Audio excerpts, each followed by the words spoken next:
Looks like we're live. Welcome, everyone. All right, so today we're going to be talking about the five warning signs that you might be in denial and why that's important. Okay, so you're going to want to stick around for all five. These are really important. And for those of you who don't know me, my name is Tina. I'm a happiness coach, and I help people that are struggling with difficult emotions to be able to transition and get to a place where they feel happy again faster. Okay, and this is both personal and professional life. Okay, so why is denial even a problem, right? Denial is a coping mechanism that we have that where we deny the emotions that we're feeling because they are too overwhelming and intense. So and this can be something that is ongoing, long term, or it can be something uh, that is a shorter term thing. So if it's something that is an immediate impact trauma, so like say you have a car accident and somebody goes into shock, they're in denial about the amount of pain or the emotions that are coming up for them, right? So they will shut that down. And denial stands for don't even know I am lying, right? So we end up shutting down our emotions, maybe because it's not appropriate to feel them in the moment. And this isn't always just like a huge trauma response. Sometimes this is smaller stuff too. As we go through our workday, something frustrating happens and we can't just lash out at the customer, we can't yell at an employee or something like that. We have these emotions that come up, but we're not able to express them. So we stuff them down and we end up not expressing them. And that ends up, you do that enough times, and you're going to start to see these five signs that you are in denial and how you need to start addressing those issues before they become a bigger problem that either leads to burnout or problematic situations in relationships or whatever.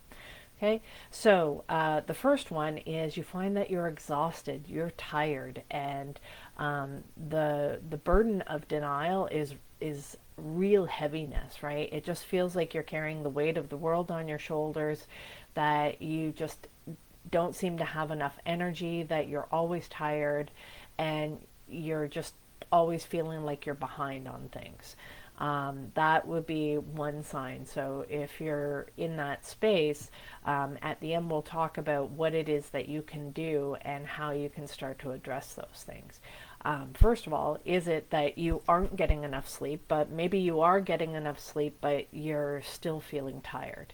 Now, of course, always go get your health checked out. Maybe you're low on iron, maybe you have sleep apnea, something like that. There may be some health conditions or something like that that are contributing to it. But if you've eliminated those and you seem to be in pretty good health condition, and yet you still feel this chronic sense of being tired all the time, it may be because you are denying some emotions that need to come up, that you need to, at the very least, admit to yourself. Even if you don't feel like it's safe to admit it to other people, you need to be able to admit it to yourself. The second warning sign that you might be in denial and stuffing down feelings is you find that you have a short fuse. And so what's happening there is, as you're suppressing the emotions and you're like, oh, I can't talk about that, or I don't want to yell at my husband, we fought yesterday, or my kids are driving me nuts, and you push it down and you make excuses and you're like, oh, it's not that big of a deal, I'll let it go. They seem to be in a good mood right now, so I don't want to bring it up. So you deny, deny, deny, deny, and then what ends up happening, it's like a pressure cooker, and then you explode. And then you feel guilty, then you feel ashamed, and then you didn't really get to solve the situation because you blew up instead of addressing the issue when it's a smaller thing and you are aware of those emotions and you're addressing them when they're a small concern rather than waiting until they pile up and everything blows up and now you've destroyed relationships. Maybe you got fired from a job, maybe you got divorced, whatever it is. You let those things build up for too long of a time and it started to cause some problems. So if you are seeing that you seem to have a short fuse, maybe you can go a long time and you're okay and then you blow up.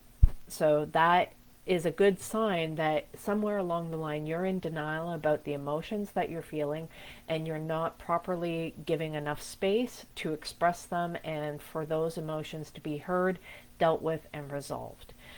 This is the same thing if you see this in your work environment. You have a coworker that is blowing up and getting irritated at things like that. You will find that if you give them some space, if you give them the ability to talk about how it is that they're feeling, you'll probably find out that there's a lot more under the surface than whatever the work issue is that is going on. It's usually not, the day-to-day operations. It's somewhere along the line that they don't feel like they have been heard or that they don't feel that they can express how they feel. So what happens, you stuff it down, stuff it down, stuff it down, blow up. Okay, so having that short fuse is definitely the second sign.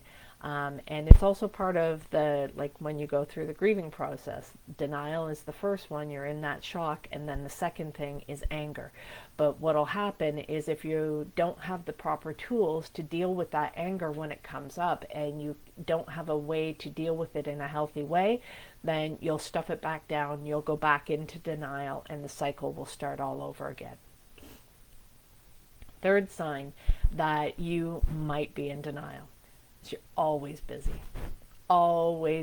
never enough time to slow down, to it's like you're always running to stay ahead of those emotions so that you don't have to fully feel them, because when you start to feel them, then you're like, if you don't have the tools to be able to deal with this and cope in a proper way, then you might end up finding that you're angry, and nobody likes to be angry. It takes a lot of energy to be angry.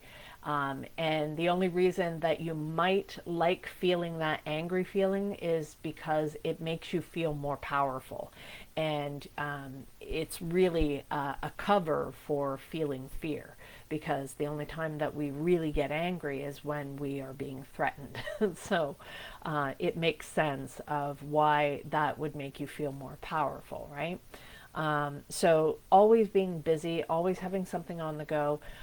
This could be also a sign of coping mechanisms of, you just haven't had time to slow down. Maybe it's like you got a 10-hour day at work, you have an hour commute, you're picking up the kids, you're running the kids to whatever soccer practice, this, that, or the other thing. You get home, you feed them, you get everything all ready, and then it's like you have like 5 minutes and you have to go to bed and get back up and you're doing it all over again. So it can be easy to slip into that of just going through our daily routines and not really thinking very much about how it is, how are you actually feeling, what's going on with you, what is it that you need to actually talk about, and how are you feeling. And it can be too easy just to kind of slip into this cycle. And then you'll find that you're tired, you're angry all the time, and then maybe you dismiss the anger saying, well, it's just because I'm tired, or just because of this, or you're always making those excuses, okay? Fourth thing is you're always surrounded by other people and you don't like to be alone. So avoiding solitude time, because it's in that solitude that you can actually start to truly get in touch with what's going on with you. How you're feeling in your body. Maybe you might be feeling lonely just because you don't feel like you can actually talk about what's important to you, or what, and heck, if you aren't even admitting it to yourself, that's the whole thing with denial. It's like most of the time we stay so busy so that we don't have to admit that maybe the job that we're doing doesn't make us happy, or it's stressing us out more than we'd like to admit, or that you're worried about something that the kids are doing and you don't know how to solve it. So you just kind of keep busy to avoid having to deal with it, thinking that things will get better, right? Same thing with relationships, right? Or you're always going from one thing to the next and your schedule is just nonstop. You have no time for yourself to sit and check in with yourself of what's going on with you. And so that is another sign. And then the fifth sign is you've started to lean towards various addictive coping behaviors. And trust me, humans, we can turn anything into an addiction.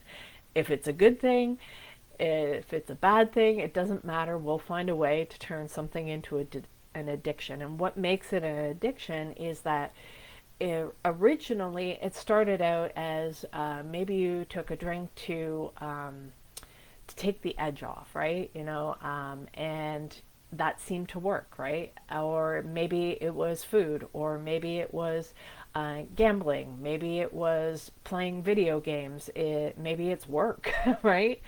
Of not want You can find all kinds of things to avoid addressing how it is that you're actually feeling, and that's the whole thing behind denial. And the thing is if you stay in denial long enough, you will find that you just don't feel happy. Why? Because you're numbing all of the bad feelings, so therefore you can't also feel the good feelings. And it's in that numb state that we start losing our love of life. We start losing the joy of just everyday living. And so when we have to be aware of certain things that are going on and look for these warning signs, because what'll end up happening is eventually that emotional credit card is going to come due, and you will have to deal with those emotions. And it's better if you deal with them at a smaller dose, at a smaller time. It makes it much more manageable. When you first start to do this stuff, it's very difficult. It can be painful, and it helps to have somebody guide you through the process so that you're aware of what's going on and you actually have a safe place to be able to talk about these things. That is so important, because once you can admit what you're feeling to yourself, the next piece is you need to actually talk that out with somebody else. We can't just sort it out on our own. We actually need to talk with somebody to make it real. Otherwise, it's just another random thought in our head. And so when we make that real, it's important the person that you speak to, and depending on what it is that the nature of what it is that you need to share, I always highly recommend therapy. I'm not a therapist, but the great thing about therapists is that they are licensed and they are legally bound not to tell your shit to other people.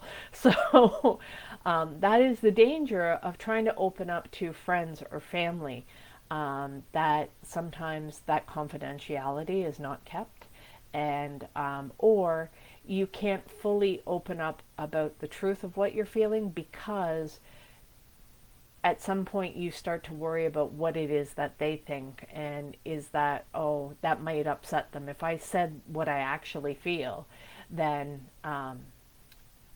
you can't actually solve the problem of whatever it is that you're dealing with, whatever struggle you're going through, until you actually admit the problem, until you come out of that denial and say, this is not making me happy. This is actually very painful, and I haven't wanted to admit it to myself. And it's not until you are able to get to that point that is when the journey begins. And once you start going through this process, once you start learning how to use the tools to be able to heal, you're never going to be okay with allowing that denial to build up again. And if you do, you'll start to recognize these warning signs of when you're overtired, when you're always tired, you got that short fuse, you're always trying to find something to keep yourself busy. You're always surrounded by other people so that you don't have to be alone with your own thoughts. Because if you were alone with your own thoughts would be going, hey man, this is a bunch of shit and we don't like it, we want out. Right? So, and then if you continue down that path and you still don't address those emotions that are trying to come up, they're trying to get your attention, then you're going to lean towards more addictive behaviors to help you cope with keeping those emotions down. I know myself, food was my main addiction. I still struggle with that. But I'm much, much better than I was. At one time, I was almost 400 pounds. That's how much energy it took to keep those emotions down. There was a lot that I was bottling up. There was a lot that I was suppressing. And the thing is as you start to come out of that denial, the first thing you get hit with is anger. And that is the one thing I tried to avoid, because I grew up where there was so much anger and so much rage, and I just didn't want to be one of those people. And so learning to deal with those emotions, learning to deal with anger in a healthy way has allowed me to process the feelings in a way that gets me to a happier place, that I don't stay stuck in numbness and denial like I used to. Okay, so guys, that is the training for today. I hope you found that helpful. If you haven't joined my YouTube channel, I would highly recommend that you join YouTube. It's Coach Tina B 125, and you can find me on YouTube, and click on subscribe so that you get the notifications when I upload the replay. Okay guys, so that is the training for tonight. We'll talk to you again tomorrow. Bye.